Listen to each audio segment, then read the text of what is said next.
Draft and Calling podcast. I am your host, Christine Marie, and I am incredibly privileged to be here with Tom Layne, former baseball player, NBL player, pitcher, I might add, and top vice president at CNC Foundations, which serves ground improvement for multiple top GCs around the nation. And he has come in and completely revamped the business development side. And so I'm so excited for him to be coming in to talk to us today, not just about B2B relationship building, but also B2C environments and how residential companies could really be bringing in business development as a strategic tactic for business growth and development in that regard. So Tom, thank you so much for being here today.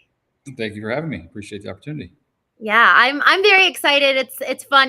For every single one of these conversations, there's a bio that's prepped, and we really are digging into the guest beforehand. But we've been working together for the last couple of years, and it's just been such a privilege to know you on a personal level as well as in a business capacity, and what you've done leading up to your work at CNC Foundations is so unique, and it's allowed for you to have this unique positioning to look at the organization and come in with a fresh perspective. When you grow up in the trades and that's been your entire career, sometimes it's hard to think outside the box and be innovative, truly innovative and creative with business development and new revenue sources and streams of income. So I'd love for you to give some backstory and just kind of set the stage of who you have been in your past life before coming into CNC, and then we'll dive in. Yeah, sure. So born and raised in St. Louis, still live here, married, wife Megan, she's a doctor, a dentist. Got 3 beautiful kids, 2 girls and a son. Son's a terrorist, so trying to navigate that. But so busy parts of life. No, outside of that, I kind of had an interesting path to where I am today. Was drafted in 2007 by the Diamondbacks as a senior sign. Basically got a plane ticket and a little bit of cash in the pocket and said, go get them. After bouncing around the minor leagues for 5.5 years, was actually at the end of my career, which is what I thought was the end. I was in Corpus Christi, Texas in AA, ready to wash it all down and be done with baseball. And the gentleman who was in the bullpen there talked me off the ledge and made a transition from a starting role to a bullpen role. And that caught fire and things went really well. And I got called up later that summer. My first year in the big leagues was 2012, and then was up and down for 13, was pretty steady there, 14, 15, 16, and parts of 17 with the Padres, the Red Sox, and the Yankees. And then that was pretty much it on a career standpoint. Tried to make it back with St. Louis at the end of my career because I lived in St. Louis. So that was kind of a childhood dream, is to play for the Cardinals. But it wasn't in the cards, so, so be it. But there's a lot of life lessons I learned along the way. I was not one of those gifted guys that could roll out of bed and throw 95 miles an hour, just reeking of all this God-given talent. I had to work very hard for what I had. My routine and my discipline, everything from my meals to my sleep to, it didn't matter what it was. My preparation had to be so on point to even be relevant at that level. So it was hard, but it taught me a lot of big life lessons on discipline and being process oriented and having the right mindset. So coupled with that, I get done with baseball, took a year off, and was actually queued up to go work for Stryker Med. Was at the final rounds of interviews, which their interview process is fairly labor intensive for those of you that know about it. But on the 6th interview was literally the day after the country shut down for COVID. So they went on a hiring freeze. Wow. Which spurred a phone call to the current owner of the company I work for now through a mutual friend. And I had no idea he was actually the owner of the company when I called him. So a little humility there. I thought he just worked at CNC. I didn't know that he was the owner and operator of it. That parlayed into an inside sales job and then an outside sales job and then a promotion to regional manager and director. And then eventually January of 25 got promoted to VP. So kind of saw the different stops along the way, got to learn it from the inside out. But to be very candid on kind of what I've done with CNC, the ownership group at some point came to me in mid 2020, late 2022-ish into 23, and had asked me what I would do different. And I said, we need to blow it up. And so we blew up the sales department and business development group and got rid of a bunch of people, but then also rebuilt with better, higher expectation type people. And, that process there's a lot that goes into that process, but the high level bird's eye view is just clean out the bad, bring in the new, better, raise standards. That it has turned out to be very successful for the company. So good. There are a couple core tenets that you talked about that I just want to pull out here, because the preparation and including the discipline really being able to learn. I think of it as principles and then turning principles into practice, because to talk about the principle of discipline all sounds well and good, especially for leaders. We hear discipline all the time. Jocko Willink says discipline is a pathway to freedom. But what does it look like in practice? And so I'd love for, before we kind of dive into the CNC aspect on what you did on the business development side and how you blew it up, because I love that. I'd love to hear how the principle of discipline, what did that look like in the world of baseball? But then how does that still translate into your life today? How does that practice just change form? Yeah. So when I was in baseball, I guess it was about double A when they started hitting me what they called my three big indicators, which now in the sales world are just KPIs. I didn't know that's what that was when I was playing baseball. But for me, it was, as a reliever, it was first pitch strikes. First two of the three pitches I throw needed to be a strike, and then lead off batter out for every inning I started. If I could meet those three metrics on a daily basis in each outing, I'd look back at the end of the year and I'd have a 1 to a 2 ERA, which is a very successful year for a reliever. And so I realized, okay, if I just focus on each pitch and not focus on the ERA at the end of a 6-month long season, I'm not going to throw a pitch on opening day that's going to get me the numbers I want at the end of the year. So I got to focus on the things that I can control, and I have to be extremely diligent in making sure I can manage those. Well, what allows me to do that? So from a baseball's perspective, it's going to bed at a decent time, not staying up late and burn the candle at both ends. It's eating right. It's exercising right. You get to professional baseball, they don't hold your hand anymore. They don't say, hey, stretches at 3:00. Make sure you get your lifting in Monday, Wednesday, Friday. You're responsible for doing that on your own. And so it requires you to be a true professional and own your career. You have the most benefit because you're going to make the big financial leap when you do get to the big leagues. So if you're going to make all the money and get all the glory, you need to be the one that champions that cause. And so with me, I learned the hard way.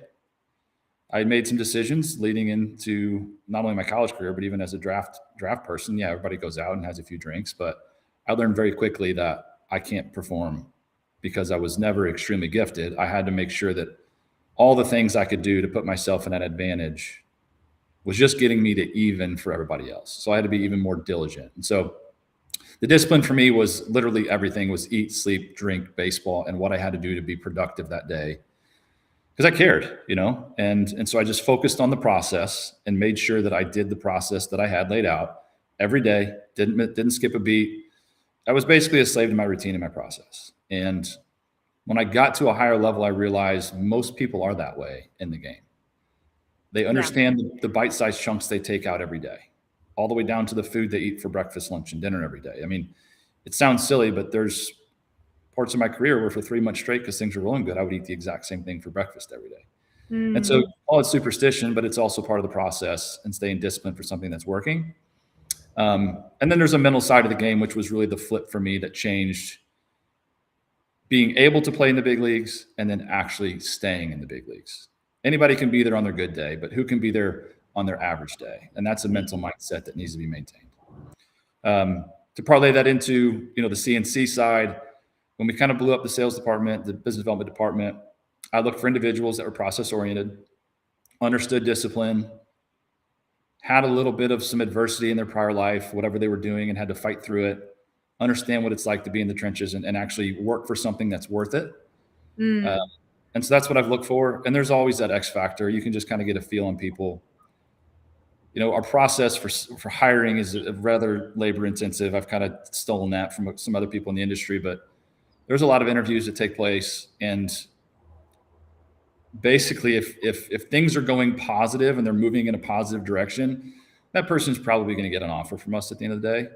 But if they're going the opposite direction, it's like as soon as you start to feel any hesitation, it's an immediate no, because that's just what they're showing you on the first or second or third date. Imagine what the marriage looks like long term. So the discipline part of the hiring process, I adhere to that extremely tight. If there's any negativity, even from some of my peers that I trust, hey, I just don't know, I'm on the fence, we move on. Everybody needs to be bought in. Yeah. So good. Yeah. The part that I really, really appreciate is when it's going well, don't change it. And I don't think that that's superstition. I think it's keep rinsing and repeating what is already great. There's a book by Jim Collins called Good to Great. And Mhm. I've been really, I've been enjoying that book recently. It's my second read of it. And one of the core tenets is do not change what's working. What got you to good, don't stop doing that as you pursue greatness. And so it's like adding in these core pillars into our routines and our habits. You know, you're talking about effectively the habits of being a good baseball player. There's so many habits of what constitutes being a good CEO, and showing up and being great at what you do. And when you start raising up in the ranks, it's interesting because when I study the habits and behaviors of these top performers, man, are they rigid. They every single morning looks the same. Every single evening looks the same. And so there's Mhm. a habituation that, frankly, I'm wondering from your perspective of those who have failed, what is the mindset that prevents them from being willing to engage in the slow, monotonous habit that leads to greatness? What I've seen from a lot of people from a mindset standpoint, it's the self doubt, it's the lack of personal confidence. Like that's in our industry now, that's the biggest thing. And even when I was playing baseball, that's the mental side of the game that I was telling you about that allowed me to get to the big leagues and stay. Whenever I'd put together a good run in baseball, and I even see it now with some of my BDMs, whenever they have a good month or two, they almost view it like, okay, when are the wheels going to come off? When is that 2 ERA going to blow into a 6 because I go out and give up 5 runs and only get 1 out? And when is that? I'm on a hot run for a month. I've sold whatever from a business development standpoint. I've added $2 million to the revenue stream. When is that going to fall off? I'm going to hit a dry spell. There's always that fear of what's coming tomorrow that gets released and let go when the preparation is done correctly. And that's the part where you have to be disciplined in your process, because if you prepare correctly, you So can good. control the outcome more. It's not so much on luck anymore, right? Try to take luck out of it. Just try to be as prepared as you can be, which is, you got to do the groundwork to get to where you're at. And so if I think for most people, it's not being able to turn those negative thought processes off from a mindset standpoint and just say, look, I know every day if I come take a bite out of this elephant, Yeah. eventually in time, the elephant's going to be gobbled up and gone. And that's how I view life. And that's how I view, any challenging thing that hits, whether it's a, loved one in the hospital, some bad things going. It doesn't matter what it is in life. If you focus on the little things that you can manage on a daily basis, the body of work, whether be it a month, 2 months, 3 months, a year, 2 years later, will eventually yield the results. You don't build a house in a day. You got to build it in a process. The focus on the process, I just want to call out, we've got C. Martin Love on the live chat here, and he just called out a few things that I want to get your feedback on, Tom, before we move into kind of the next phase of what we did to dismantle the sales department and then rebuild it. He says, break down overwhelming situations into tiny actionable steps to build momentum and foster a sense of empowerment. And I love that because it speaks to the process of habit building. It's just like, just tiny repeatable actions, because to your point of that big elephant, it's so overwhelming, and to lack of confidence. Man, that's a scary thing. Like, it's so, I can't imagine being on the pitcher's mound with thousands and I mean all the people in the stadium, much less all the television pressure. That's talk about mental fortitude and knowing, like, I've put in the discipline to prepare. Like, discipline is preparation. Right. So an interesting fact I don't share very often, but I had one particular coach, and I'll save his name because I don't want him to, in case he's still in baseball. I haven't searched him out. I don't want him to get in trouble for this one in case it were to get back. But he sat me down and he said, "Listen, the trick to getting and staying in the big leagues is you have to stop caring." And I initially, like, it didn't settle well with me because I'm like, "What are you talking about? I've worked my entire life to get to this point. I care." He's like, "No, when you care is when you don't throw free and easy and you pull the ball over the middle of the plate and that one gets hit out of the park. When you care, you try to hit the corner and you miss off the corner before you know it, you're 3-0. And so if you approach everything from this, I'm bigger than this moment, not from a conceited or arrogance standpoint, but just putting yourself in a position to be successful. If you can treat everything in life like that and don't be so connected to it that you essentially choke, you're going to get the best version of yourself going after it. And that's what he basically instilled in me from the mental process. That was the part that allowed me to put together 4.5 years, 3.5, 4.5 years, whatever it was, when I had no business being in the big leagues. I wasn't gifted enough. And frankly, this is what I love about your story, Tom, though, is that the discipline and preparation allowed for you to do that. I 100%. mean, yeah, the gifting's great, and it allowed for you to do something that literally is a dream, and it proves that it's possible if we apply ourselves.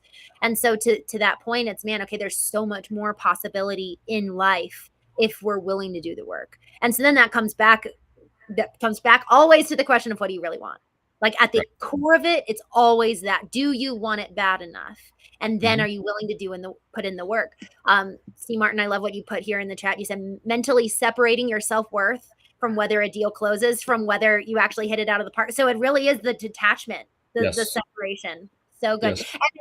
And I've been reading the book Letting Go by David Hawkins. I've been reading it for months now because it's so good. I like eat books, I consume them, so I take a while with each book, but it really changes me, like at a cellular level, and letting go of the outcome, so that the process in and of itself, it's like I actually can exist from that third party perspective, so to say, because I'm Mhm. just doing the steps in the process rather than focusing on the outcome. So I Yeah. So love many times you can't control the outcome. All you can control is the effort and energy you put into it.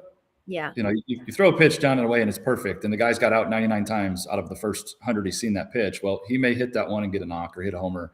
You can't control it once the pitch leaves your hand, just like in business. All you can control is the process you have.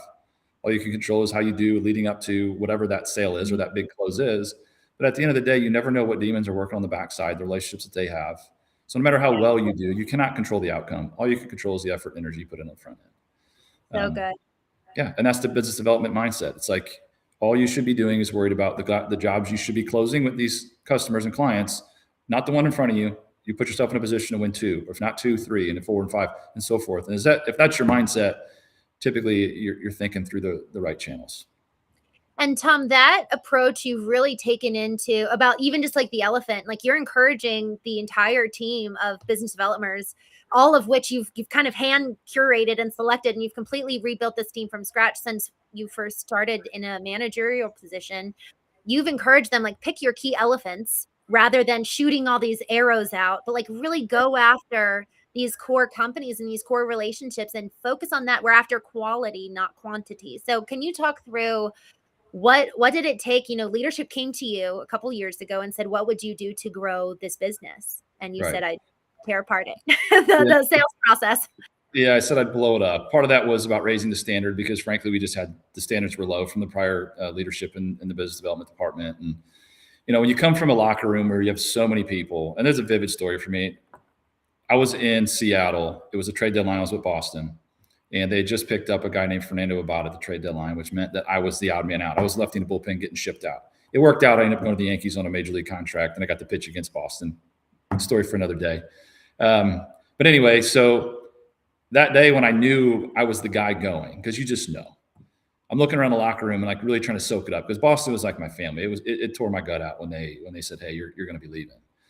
And so to like look around and reminisce on all the things, you just realize, dang, there's so many people who are so motivated and so driven to one thing. And it's not necessarily to win the World Series, it's to be the best players and teammates as they can physically be. And as a result, you end up with a great team, people who are very motivated and driven and talented, and you win games. To take that and then try to increase that standard in the business development side, put that in and bring those people in that could understand that. Admittedly, so we've hired athletes because I think there's these life lessons you learn as part of a team, especially in athletics when you play at a higher level. A lot of them are former professional athletes. They didn't all play in the big leagues or the NHL or NFL, but they've been in some kind of minor league system or whatever that the minor league systems are for the other places. They understand that higher thing that they're fighting for that they may not always be able to grab a hold of, but they're all trudging through that. They understand what it's like to be motivated by something so big and have a mindset of, yes, I'm going to put in the extra work to be an NFL long snapper in the NFL. I'm going to put in the extra work to wrestle at a Division I school as Mizzou, right? Those people all understood that additional trait that it takes, the mindset, and they've experienced stuff that unless you know what I'm talking about, and you've been through it in life, you don't even know what you don't know.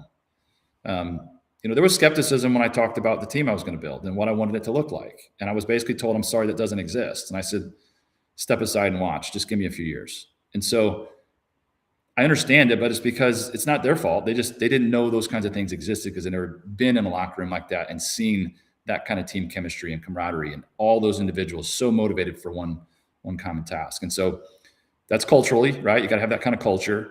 But at the end of the day, it comes down to simple questions. What do you want? And are you willing to do what it takes to get it? And if your mindset's right and you're that kind of person, you have a chance at CNC, 100%. And that's what we hired. So good. What were some of the well, I'll put it bluntly. That for leadership to come to you and say that and then be willing to trust you with that, that's a massive deal. I mean, to let you to hear, even first off, we need to blow this up, that requires immense levels of what? Humility, openness, like what quality does it require in a leadership position to be able to have somebody that's relatively new? I've been doing this for 20 plus years. Somebody new is coming in. They've been here for a couple of years. I really like them. I like where their head's at, but they're telling me I need to blow up a key part. Sales is so important, Right. So what is that quality that the leadership possessed that allowed to even have this conversation in the first place? Yeah. So the initial high level was yes, blow it up. Right. And then it was, the following up saying part of that was, okay, build me a strategy on how you're going to do this. I was asked if we were going to be a certain baseball team for a few years that was doing rebuilds, that was losing a lot of games. And I said, well, we're not going to do that. We're still going to contend. And so laid out a strategical plan of, okay, we're going to start transitioning this territory, this territory, this territory. And it wasn't like we dumped 7 people and just cut all that and then rebuilt. We transitioned it in time, but there was a plan laid out. It was about every 3 to 6 months we were turning people over until we got everybody rinsed out that we wanted out and all the new people in. So that's why it took 2 years to get to where we're at today. And it wasn't just a 12-month thing. Because we still had to bring revenue in the door. Ownership still had to be able to keep the lights on and keep employees. We weren't going to sacrifice the whole business off of just one department. So it was phased and it was strategic and tactical in how we did it. And it sounds also like you were proving the concept as you went. The proof of concept is so critical. Like, okay, let's actually put this to practice in one territory and allow for it to then be replicated in other places. And I'm sure optimized as you went in the replication of it, because each territory is different with psychographics, demographics, etc. Yeah, that's correct. And we had, in my times being a BDM, I had laid out a process. So the way it was before me was all quantity driven. Send out this many proposals. Organic, we're going to land this percentage because of our market share, so we can bank on the business being this big. I didn't subscribe to that, because everything I learned in baseball was you don't just go out and throw a 100-pitch bullpen. You go out and throw 20 pitches focused on one specific thing. It's just rifle focus versus a shotgun approach. And I was rifle focused. That's the culture I came out of with baseball, doing what I did. I mean, you don't shotgun approach a baseball season, period. Yeah. Very, very deliberate and very focused. And so I brought that same culture and mindset into what we do as BDMs. And so I laid out a process when I was a BDM. I tried the other way. I tried it. Frankly, I got zero traction. I wondered why I was out knocking on some random construction company's door when I have a $1 million proposal sitting in my inbox and needs to be delivered to somebody who I actually like. And I've got these other KPIs I'm told are important. No, that bird in hand is more important than the 2 in the bush. And so I just focused my attention where it needed to be. We revamped the process, got that cleaned up, and it's in pencil. So it's always changing as times change. That's probably the biggest thing I see. The biggest fight I had when I came in and started doing this wasn't so much my intent of what I wanted to do. It was trying to get the old ways of how business development was and sales were out of everybody's mind. That was so burnt into them. Like, the grass is not necessarily greener on the other side, but I can show you a better, more efficient way to do it based off my own tried and true feelings of how I felt. Like, I never wanted to be sold to, ever. And so I tried to make sure I didn't do that to people. That's awful. Who likes that? Right. So, I mean, yeah, I don't know. There were some challenges, but it's good. It's good now. Yeah. I appreciate, in terms of like, what then do you, okay, so this is the quality of the leadership to be able to possess, talking about that, but then what is the quality that you needed? And again, in the comments, viewing yourself as an equal professional consultant rather than a supplicant or subordinate. This builds equal business stature, making you a trusted advisor. I love kind of going into, and this is the delicate balance of going in and just kind of having that confidence you were talking about earlier, removing the self-doubt, moving from fear to effectively some semblance of disassociation, so that we're not coming in kind of kowtowing. We're like coming in with that level of confidence already that I actually have seen this work in other places. And I know that maybe I'm not equal to you in terms of authority in the business, but like I'm an equal professional. Look at Mhm. my history and how I've lived, and that level of confidence.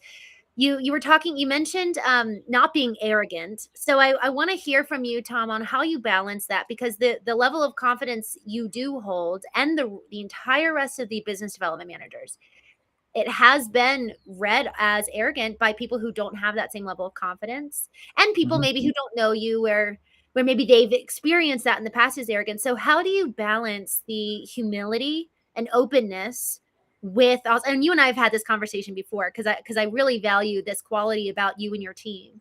But how do you balance that level of confidence with humility, with making people feel like they can approach you? Yeah, so I think one, I mean, it depends what you're talking about. You're talking about the business development side or just people that are in the office. And I try to get to know everybody, period.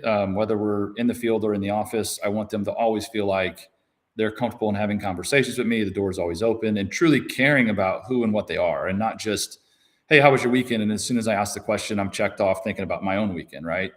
Actually listening. And the definition of a good business development manager is just listening and hearing, not just hearing it, but truly taking what they say and remembering it, right? And having to be able to store that in that brain, and make sure that next time you see them, you're asking about their son's t-ball game or whatever. And so, not done from a reason of trying to close a sale for the next one, but because you genuinely care about people. And what I tell my team is, I don't necessarily want you guys to try to make the square peg fit in the round hole with everybody. But when you Yeah. find people you mesh with that you do hit it off with, generate that relationship, make it genuine, because if it's not genuine, it stinks and everybody can smell it. So don't Yeah. try to be distant. Don't try to be genuine when it's not organic and fluid. And so that's kind of what we push in terms of humility piece. I mean, I am who I am. My team is who they are.